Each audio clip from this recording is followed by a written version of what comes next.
You go online to book a weekend trip, and the website says the rental car is just $35 a day. But by the time you leave the airport counter, after the collision waivers, the prepaid fuel options, and the local, but even that inflated receipt is an illusion. You think you are paying a company for transportation. In reality, you are stepping into a massive, debt-fueled used car dealership. Every vehicle sitting on that airport lot is a depreciating asset with a ticking clock. Your rental fee is simply the financial engine they use to pause that depreciation before they flip the car for a profit. So, how do car rental companies actually make money? At first glance, car rental companies sell a simple product: temporary access to a vehicle. But to understand the business model, you have to look at exactly who is paying for that access. This industry relies on three completely different types of customers to keep its cars moving. The first and most visible is the leisure traveler. This is the vacationer renting an SUV at the airport for a weekend.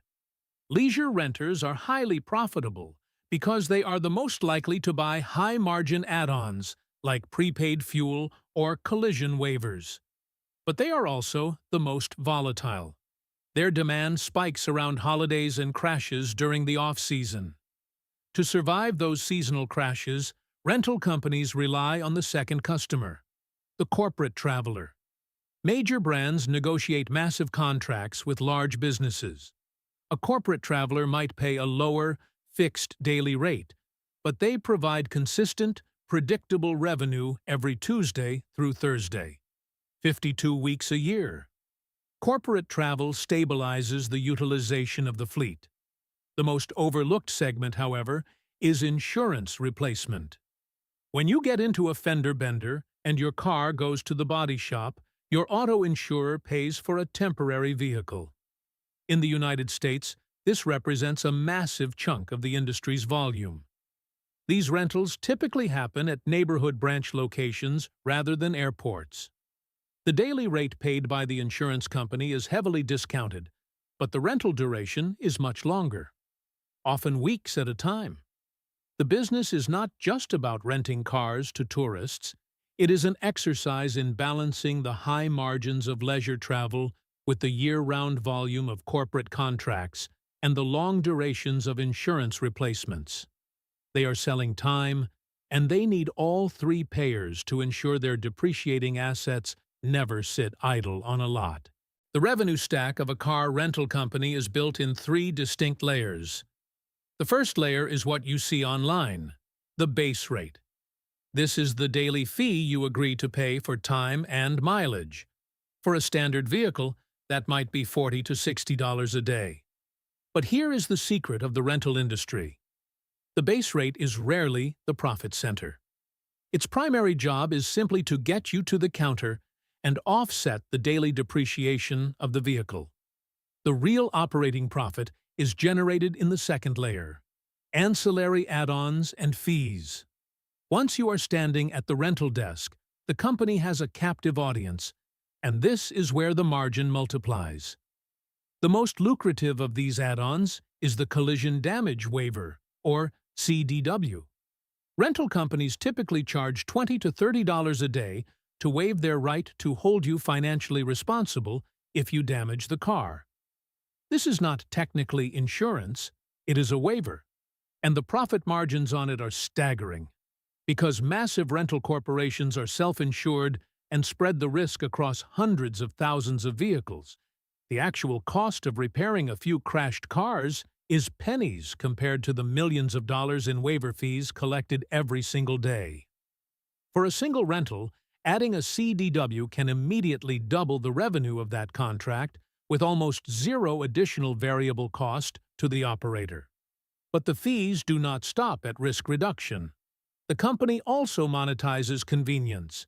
If you opt for the prepaid fuel, you are locking in a margin for the company, especially since most drivers return the car with at least some fuel still in the tank, which the company effectively acquires for free and sells to the next driver.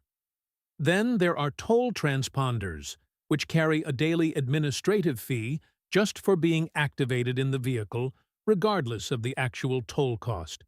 Add in daily charges for an extra driver, infant car seats, aggressive counter upgrades to a premium SUV, and steep penalties for late returns, and that $40 daily base rate quickly transforms into a $100 daily receipt. However, even if you total up the base rates and all the high-margin add-ons, you are still only looking at the retail side of the business. The third, most critical, and least understood piece of the revenue stack happens the day the car leaves the rental fleet entirely. This is the disposition, or the used car sale. Car rental companies are some of the largest used car dealerships on the planet. They do not buy cars to keep them forever. They buy them, rent them out to cover the cost of ownership, and then sell them 12 to 24 months later, well before expensive major maintenance cycles hit. Because they purchase hundreds of thousands of vehicles at a time, rental companies acquire their fleets directly from manufacturers at massive volume discounts. After a year or two of renting out a vehicle, they funnel it into the secondary market through wholesale auctions, direct-to-dealer networks, or their own branded retail used car lots. The goal here is ultimate capital recovery. If a company buys a car at a fleet discount for $25,000, collects $15,000 in rental revenue and fees over 18 months, and then sells it for $18,000 on the used market, they have engineered a highly profitable life cycle for that single depreciating asset. You might think you are paying a company for transportation, but their balance sheet relies heavily on this final sale.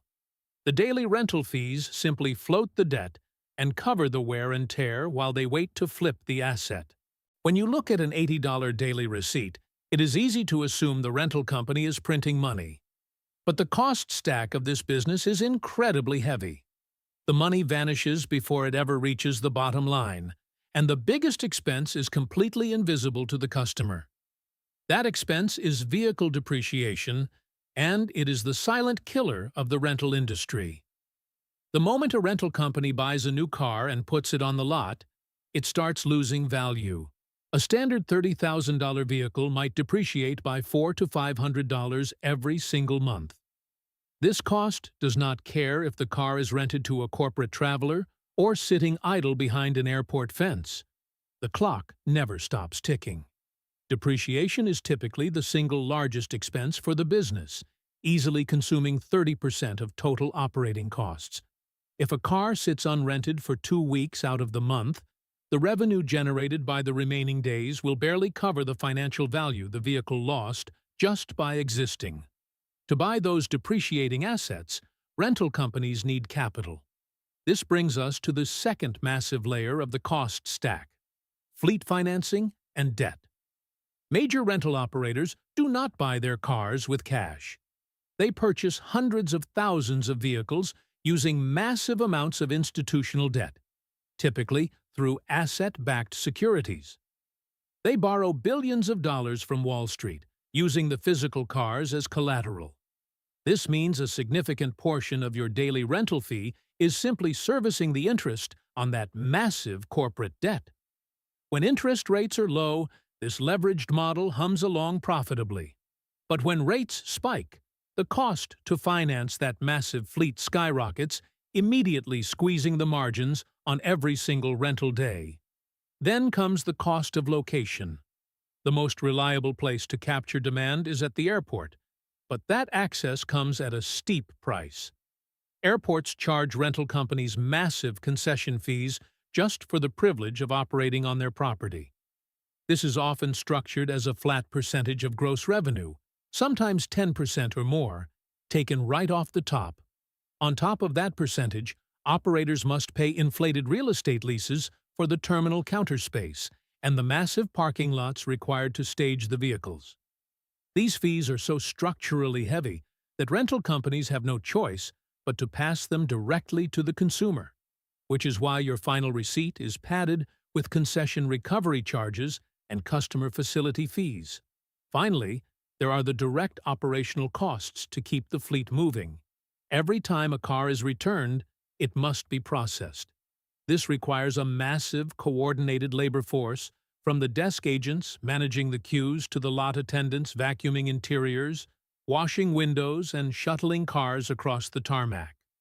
Add in routine maintenance, tires, oil changes, liability insurance premiums, and merchant processing fees for the credit card swipes, and the variable costs quickly eat away at whatever is left of the base rate. The cost stack reveals the brutal reality of the car rental business. The company is locked into massive fixed monthly payments for debt, unavoidable monthly losses for depreciation, and heavy overhead for airport real estate.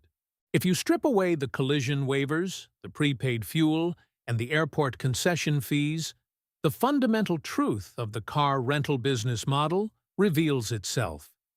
The profit engine of this industry is not cars. The profit engine is time. Every single vehicle on a rental lot represents a ticking financial clock. Because depreciation is the largest expense in the business, a car loses value every single day, whether it is driven 100 miles or sits completely untouched behind a chain-link fence.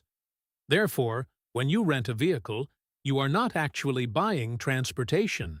From the company's perspective, you are simply paying them to pause the depreciation on their balance sheet. This brings us to the single most important metric in the entire car rental industry: fleet utilization. Fleet utilization is a simple calculation. It is the number of days a vehicle is rented out divided by the total number of days that vehicle is available in the fleet. In this way, a car rental company operates exactly like a commercial airline. An unrented car is no different than an empty seat on a departing flight. Once the day is over, the potential revenue for that day is gone forever, but the fixed costs of debt, real estate, and depreciation still have to be paid. To run a profitable operation, a major rental company must keep its fleet utilization between 70 and 80%. If that number dips down toward 65%, the business is effectively bleeding cash. To understand why, you have to look at the math of a 30-day month. If a vehicle costs $500 a month in depreciation and another $300 in financing and overhead, the company must generate $800 just to break even on that specific asset. If the car is rented out for 15 days at $50 a day, it generates $750. The car was utilized half the time, but the company still lost money. However, if they can push that utilization up to 24 days out of the month, that same car generates $1,200. The fixed costs remain exactly the same, but the asset is now highly profitable. The first couple of weeks of the month simply pay the bank and the manufacturer. The final few days of the month are where the actual operating profit is made. But maintaining an 80% utilization rate is incredibly difficult because travel demand is intensely asymmetrical. Demand fluctuates wildly based on geography, seasonality, and the day of the week. Corporate travelers rent cars in major financial hubs from Tuesday to Thursday. Vacationers rent cars in coastal cities from Friday to Sunday. If a rental company simply parked a static number of cars at each airport and left them there year-round, their utilization rates would collapse during the off-season. To solve this, car rental companies operate as massive, highly sophisticated logistics networks. They do not just wait for customers to show up. They physically move their assets across the country to chase the demand. If you drive down the interstate and see a massive 18-wheeler car hauler loaded with rental vehicles, you are watching this profit engine in real time. The company is spending money on freight to relocate cars from a cooling market to a heating one. The most famous example of this is the snowbird migration. As winter approaches, rental companies load up thousands of vehicles from the Northeast and Midwest and haul them down to Florida and Arizona to capture the peak winter leisure demand. When spring arrives, those same cars are loaded back onto haulers and shipped north for summer road trip season. The cost to put a car on a transport truck is easily offset by the revenue gained from preventing that car from sitting idle in the snow for 3 months. Operators also use dynamic pricing algorithms to manipulate customer behavior and solve their logistical problems for free. Have you ever tried to book a one-way rental and noticed that the price makes absolutely no sense? Sometimes, a one-way rental from New York to Florida costs $500 a day. Other times, a rental from Florida back to New York costs just $20 a day. This is not a mistake. When the price is astronomical, the company is penalizing you for taking an asset out of a high-demand market. When the price is incredibly cheap, it means the company actually needs a vehicle moved to that specific destination. Instead of paying a trucking company to haul the car, they are giving you a massive discount so that you will drive the inventory to where they need it, paying them for the privilege of doing their logistical labor. The car rental profit engine is a relentless logistical chessboard. The winners are not the companies that charge the highest base rates. The winners are the operators who can predict demand, physically shift hundreds of thousands of vehicles across a continent, and ensure that their depreciating assets spend as little time as possible sitting still. Because this profit engine relies on squeezing every ounce of utilization out of a depreciating asset, scale is everything. The winners in the car rental industry are the massive corporate operators that control hundreds of thousands of vehicles, and their absolute biggest advantage is sheer purchasing power. When a major rental company buys cars, they do not pay retail. They negotiate massive bulk orders directly with automotive manufacturers. Historically, they relied heavily on what the industry calls program cars. These are vehicles purchased with a guaranteed buyback agreement, meaning the manufacturer agrees to repurchase the car at a set price after a specific time period. This completely removes the depreciation risk for the rental company. Today, operators also buy risk cars, where they assume the burden of selling the car on the open market, but they acquire them at such a steep fleet discount that they still have a massive financial head start. But that massive scale also creates a trap. Buying a fleet of 500,000 cars requires billions of dollars, and rental companies finance these purchases using asset-backed securities, or ABS. They bundle the physical cars into a legal trust and issue debt to Wall Street investors, using the fleet as collateral. This creates a highly leveraged balance sheet. The rental company is essentially a giant debt machine. As long as the cars are rented, the revenue flows in, the interest payments are made, and the machine hums along. But this debt trap is incredibly fragile. It requires two things to remain stable: constant travel demand to generate daily cash flow, and a strong used car market to maintain the value of the collateral. If both of those fail at the same time, the business model collapses. There is no better cautionary tale for this than the 2020 Hertz bankruptcy. When global travel abruptly shut down, Hertz's fleet utilization dropped to near zero. Their primary revenue stream vanished overnight.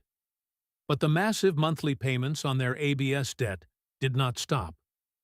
Normally, a rental company in distress would simply sell off its fleet to raise cash and pay down the debt. But in the spring of 2020, the used car market temporarily froze. The vehicles sitting idle on Hertz's lots were suddenly plunging in value. Because those cars were the exact collateral for their massive Wall Street loans, the lenders demanded immediate cash payments to cover the shortfall in the vehicle's rapidly depreciating value. Hertz was caught in a deadly squeeze. Absolutely no revenue coming in from renters, a crashing secondary market for their assets, and billions in structural debt coming due. The collapse of Hertz proved the hidden reality of the business.